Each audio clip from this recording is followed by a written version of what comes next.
I represent Eastern Southeast, Eastern Northeast, and I'm from Edo State. I rise to move that a bill for an act to, among other things, prohibit the use, manufacture, and importation of all plastic bags used for commercial and household packaging in order to address its harmful impact to oceans, rivers, lakes, forests, environment, wildlife, as well as human beings, and also to relieve pressure on landfills and waste management, and for related matters. Be read for a second time. I so move, Mr. Speaker. This morning to this afternoon on the sensitivity of this bill, I will try to read from this brief, even though we all have it. Mr. Speaker, I read the long title. It's an act to prohibit the use, manufacture, and importation of all plastic bags used for commercial and household packaging in order to address its harmful impacts to oceans, rivers, lakes, forests, environment, wildlife, as well as human beings, and also to relieve pressure on landfills, waste management, and for other related matters. Mr. Speaker, this bill is coming at a time like this for very obvious reasons. If I even start from the very basic reasons, which is what the plastic bags are doing to the ecosystem. Maybe I should try and make an attempt to define a little what the plastic bag is all about and how the use is affecting the ecosystem. I'll start by saying that the use of plastic/polyethylene bags is made of thin plastic film, and the increased use has significantly affected the health. These non-reusable bags are indiscriminately dumped and not collected for recycling because they are not recyclable. They are disposed. And because the thin plastic films are made of little commercial value, this makes it necessary to have a law prohibiting its continued use, manufacture, and importation into the country. Mr. Speaker, I think sometime last month, the federal government, I think the Vice President commissioned a recycling plant. So we don't even have bottles here because the plastic bottles can be recycled, even despite knowing that having water in those plastic bottles left under the sun can affect human beings. I did come with a motion to that effect some time ago in this house, and it was thoroughly debated. But now, because of the cheap value of these plastic bags, they are not recycled, they are disposed, and it's causing a lot of harm to the earth. So today, maybe most of us have passed the age of childbearing. It's not an issue. But we have children, we have grandchildren. Because from my research, I've discovered that this can affect the hormone system.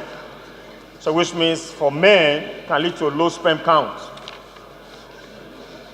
And I also, in the course of my research, discovered that this has other harmful effects to the human body, like dementia. That's part most people are suffering from in Europe today. And I also know, even in Europe and in so many parts of Africa, they have tried to regulate the use of these plastic bags by laws and by taxation.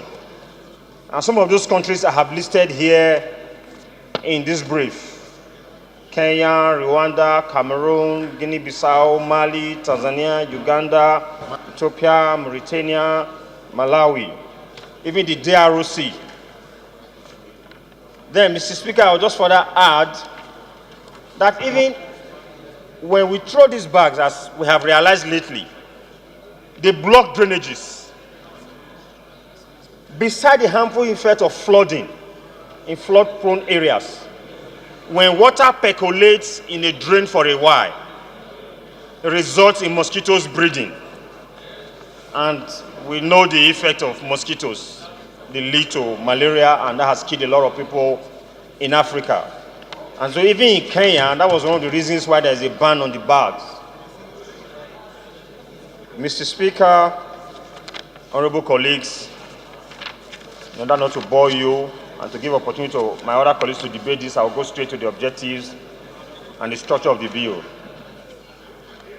The objectives of the bill has the following as its objectives: to prohibit the use, manufacture, and importation of plastic bags used for commercial and household packaging in order to address its harmful impacts to oceans, rivers, lakes, forests, environment, wildlife, as well as human life, and also to relieve pressure on landfills and waste management.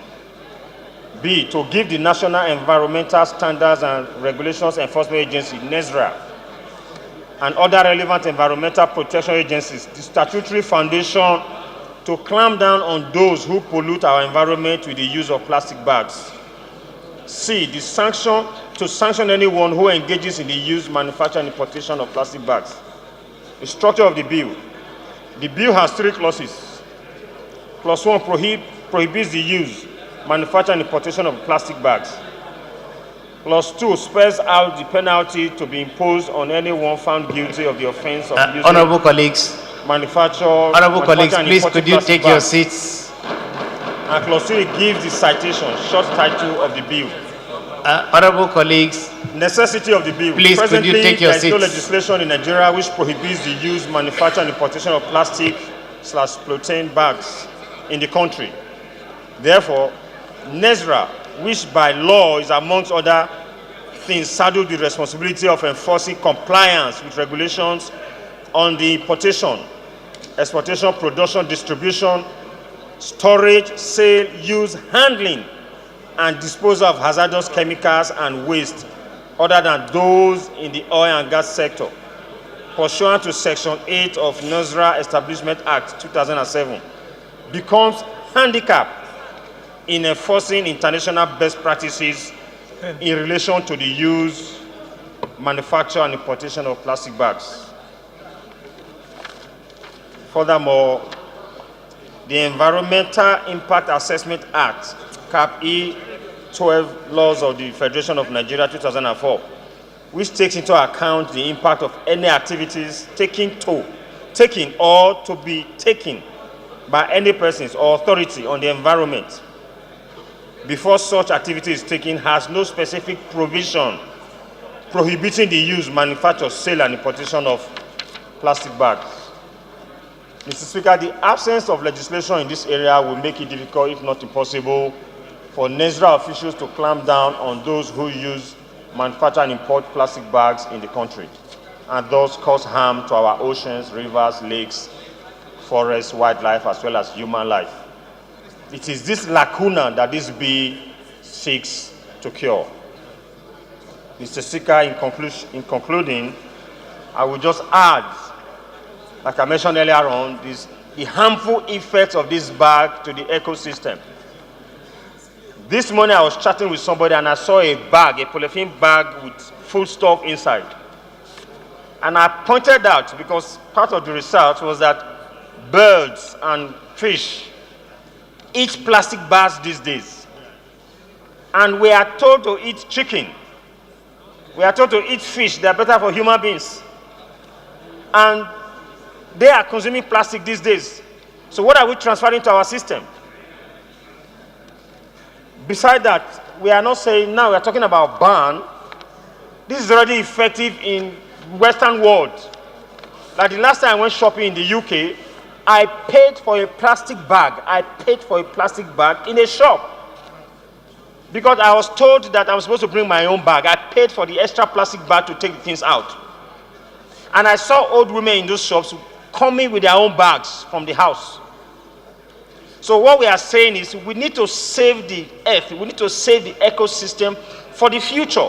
Like I mentioned earlier on, I know this is a business for people. The plan is not to take anybody out of business. Because why are you in business? To make money. That money to build houses, to send your children to school, and to live well. But if at the end of the day, we are going to so harm the earth that we will not live here to enjoy the money, of what use is it? So what we are saying here is being practiced in Europe. It's being practiced in the Western world. Some time ago, I was in a school somewhere in Nigeria here, and we had foreign visitors that came to do internship. And they came with presents, and they were all in cloth. cloth bag that were made. So if we stop using polythene bags today, we can begin to take things in clothes bags made from clothes. So they are reusable. If it's dirty, you can wash it and use it again. And I also added the last time I debated this through the motion. You go to most fast food in the Western world, they don't give you food anymore. They don't give you the takeaway packs in polythene bags. They use paper bags. And I know very soon we're going to proceed on our summer vacation. Most of us are going to take our kids to McDonald's. When was the last time you went to McDonald's and they gave you your takeaway pack in polythene bags? They were in paper bags. So, Mr. Speaker, I do not want to overflog this. This bill, when passed into law, will reduce the public health risk posed by the indiscriminate use and disposal of these plastic bags, because most are destroyed by burning, and they end up releasing harmful toxic gases such as methane, carbon dioxide into the atmosphere, thereby increasing the level of volatile organic compound, VOCs. So therefore, Mr. Speaker, because we want to retire in good shape and in good health to enjoy our wealth, I will urge you all to support that this bill scale through second reading. Thank you. Clerks invited to read the long title of the bill. Honorable Speaker, honorable members, a bill for an act to, among other things, prohibit the use, manufacture, and importation of all plastic bags used for commercial and household packaging in order to address its harmful impact on oceans, rivers, lakes, forests, environment, wildlife, as well as human beings, and also to relieve pressure on landfills and waste management, and for related matters. Second reading.